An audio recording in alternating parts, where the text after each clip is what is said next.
Imagine walking into a grocery store where a third of the produce aisle is completely bare. Picture those empty shelves suddenly overflowing with apples, almonds, broccoli, and berries. That staggering volume depends on the tireless labor of a single insect. This is the worker honeybee. Up close, her anatomy is perfectly adapted for the task.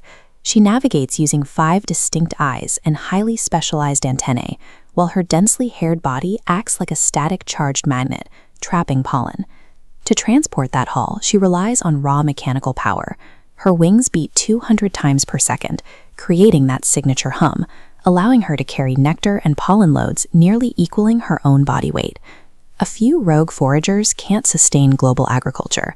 This level of mass production requires tens of thousands of individuals operating together in a synchronized supersociety.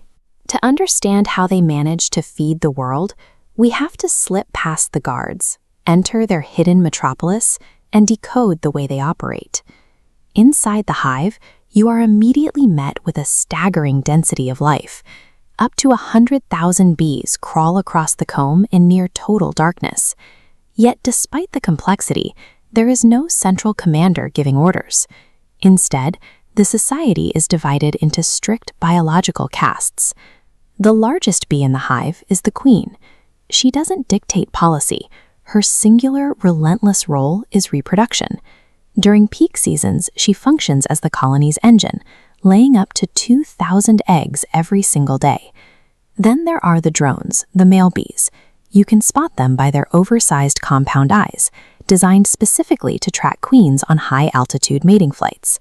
They don't forage, they don't defend the hive, and come winter, they are permanently expelled to conserve resources. That leaves the workers, the non-reproductive females, who make up the vast majority of the population. They carry out every operational task, progressing through a strict sequence of jobs based on their age, from nursing the young to building comb, and finally, foraging. If a sudden crisis strikes, they instantly switch roles to fill the gap. By hardwiring this division of labor into their biology, the bees ensure the colony survives any individual loss.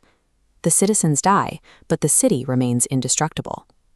The foundation of that city is the honeycomb, a repeating grid of identical 6-sided cells. This poses an obvious architectural question. Why do nature's best engineers strictly utilize the hexagon for storage? Producing beeswax is incredibly expensive. A bee must consume roughly 7 kilograms of honey just to secrete a single kilogram of wax. Maximizing storage volume while using the absolute minimum amount of building material is a matter of survival. Look at this diagram of their initial construction phase. Bees don't actually build hexagons at all. They start by building tubes, molding the wax into a grid of perfectly round, tightly packed circular cylinders. But a circular grid leaves empty gaps. To fix this, the worker bees pack closely together and intentionally radiate body heat. They raise the temperature of the comb to around 35 degrees Celsius, just enough to soften the rigid wax. As the walls become pliable, physical surface tension takes over. Much like soap bubbles pressing against one another, the circular walls naturally fuse and flatten out, snapping into perfect 120-degree angles.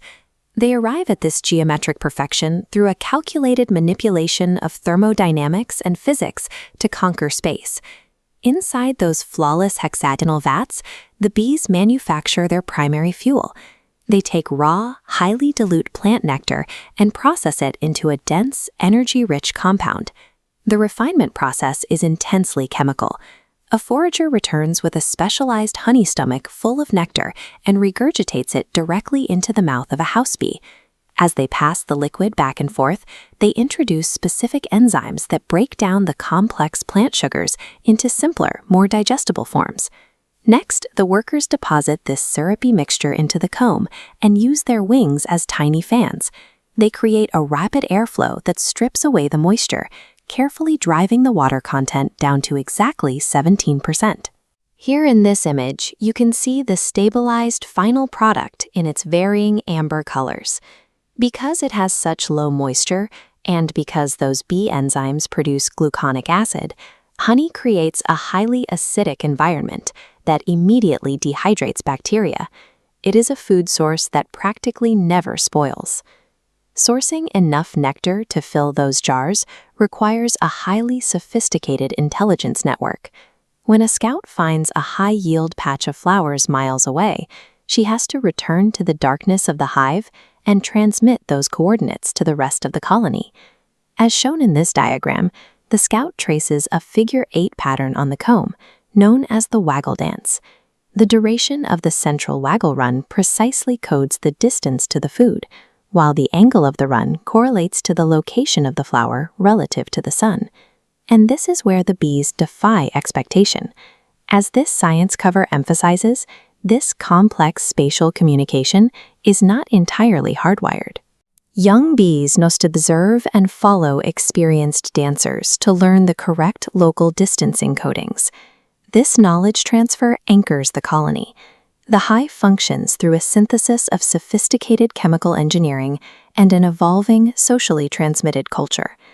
Once a newly educated forager has her coordinates, she bursts out into the sunlight, integrating her hive back into the broader ecosystem. As she moves from flower to flower, her pursuit of nectar yields a massive accidental byproduct.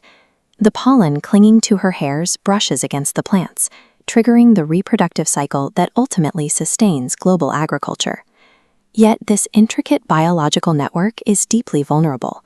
Modern human expansion has introduced rapid habitat loss, wild climate disruptions, and heavy application of synthetic pesticides that scramble the bees' sensitive navigational systems.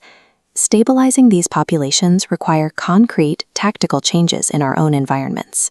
Simply planting a diverse array of native flora and setting out shallow hydration stations can provide the essential raw materials these workers need to keep their colonies viable.